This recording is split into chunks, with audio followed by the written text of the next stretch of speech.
carefully backing into a parking space. The driver of a big, heavy Rolls-Royce was angered when a teenager in a sports car zipped in and stole his parking space. Getting out of the car, the youth grinned. "You've got to be young and quick to be able to do that, Grandpa."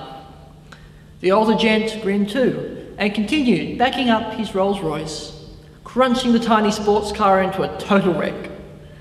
"And you have to be old and rich in order to do that, son," he said. Least. It's an interesting word. It conjures up visions of small things, of little things, of fragile things, of pathetic images. Least is not a happy word. You think of the most downtrodden, the most abused, the most discriminated against. Today we are recognising refugees in our service, and I want to take a moment for us to think about how we treat refugees in this country. Do we treat them well, like a Christian country should? How about as a wealthy and peaceful nation? Sadly, I don't think it's the case that we have treated these people well. And how we have treated the least often doesn't seem to reconcile easily with the line in our national anthem, which talks about us having boundless plains to share. In this country, we're a signatory to the 1951 Refugee Convention, and this has been ratified by our Parliament. And I'd like to read you 3 articles from it, and then a short story. Article 3. It says, "The contracting states shall apply the provisions of this convention to refugees without discrimination as to race, religion, or country of origin." Article 31 says, "States shall not impose penalties on account of their illegal entry or presence on refugees who, coming directly from a territory where their life or freedom was threatened." And Article 33 states, "No contracting state shall expel or return a refugee in any manner whatsoever to the frontiers of territories where his life or freedom would be threatened on account of race, religion, nationality, membership of a particular social group, or political opinion." I'd like to share with you now a short story, and a true story. It's called Akbar's Story. And it comes from a report by Russell Skelton in The Age newspaper from May 27, 2003. The barren hills of Wardak in Afghanistan are littered with thousands of makeshift graves, each identified by a broken rock stuck into the dirt. Occasionally they are marked by faded red, green and black flags, marking fierce battles where the brave and the brazen were martyred. So many battles have been fought around Wardak in so many years. It is the southern approach to the ancient capital of Kabul, just 100 kilometres away, that the countryside often appears as just one extended graveyard. Buried here are the armies of the present and the distant past, Russians from the Ukraine, Mujahideen fighters from Pakistan, warlord warriors from Afghanistan's numerous ethnic groups, and of course the Taliban, who ruled with a brutal ferocity and fanaticism. Buried among them are the troop of Ahmed Shah Mossad's Northern Alliance troops that drove the Taliban out just 15 months ago with the help of US B-52 bombers and Tomahawk cruise missiles.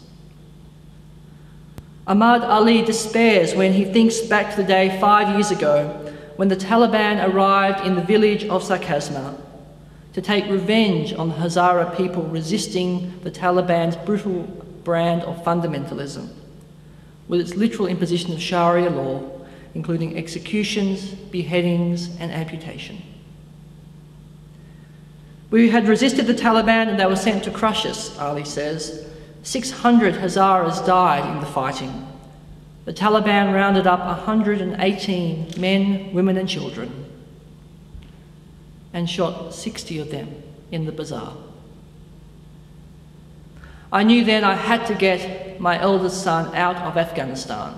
It was my duty to save him. Today, the bazaar is boarded up and the village almost deserted. Many Hazaras who fled in that year, 1998, are yet to return. To return, they must travel through villages where Taliban loyalties have not dimmed. Hazaras account for 20% of the population. They are Shiite Muslims and were frequently targeted by the Taliban, who are Sunni Muslims. For Ali, a 42-year-old farmer and goat herder, the bid to save his son Akbar was not only personally impoverishing, but because of the Australian government's Pacific solution policies, it was an ultimately futile endeavour. Ali sold his truck to pay a Kabul-based people smuggler $14,000 to get Akbar, Ali's nephew, and another boy to Australia. Ali said initially everything had gone to plan. Akbar slipped across the border into Pakistan and took a flight to Jakarta. But on the second attempt to reach Australia on an overcrowded fishing boat, things went dangerously wrong. The boys were rescued, along with 438 other asylum seekers, by the Norwegian freighter, the Tampa. Akbar now takes up the story. Everyone thought they were going to die before the Tampa saved us. The boat had broken down and water was coming in through a large hole. And that was just the beginning of Akbar's journey of disappointment that would bring him back to the ghostly village of Wardak and a countryside of gravestones. He recounted his journey. And he says that he finds it hard to believe the way he was tricked, manipulated and misled by Australian authorities. They did everything they could, he says, to sink our case for refugee status. We were denied access to lawyers, we were never told of our rights, and we were held illegally on Nauru for 2 years. We were genuine refugees and we were denied asylum.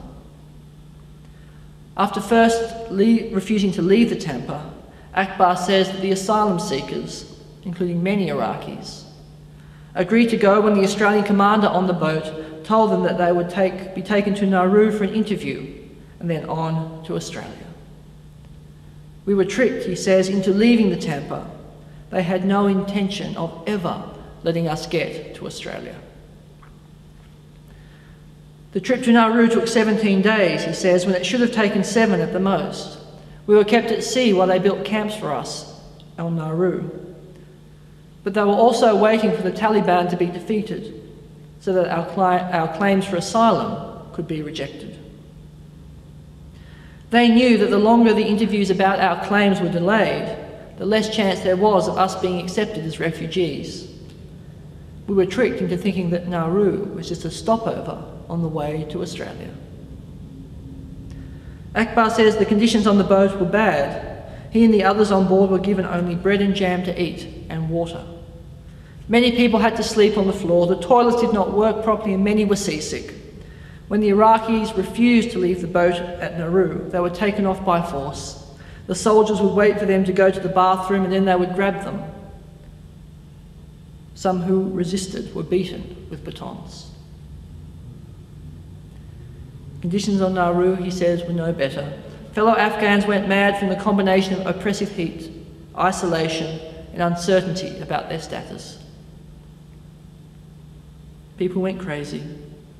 They would be taken to hospital for a few days and nights and then be brought back. After a few days, they would just be the same. One boy slashed himself many times, and after the riot, I decided to leave. I was dying inside from boredom and sadness. I thought anything, even the Taliban, would be better than Nauru.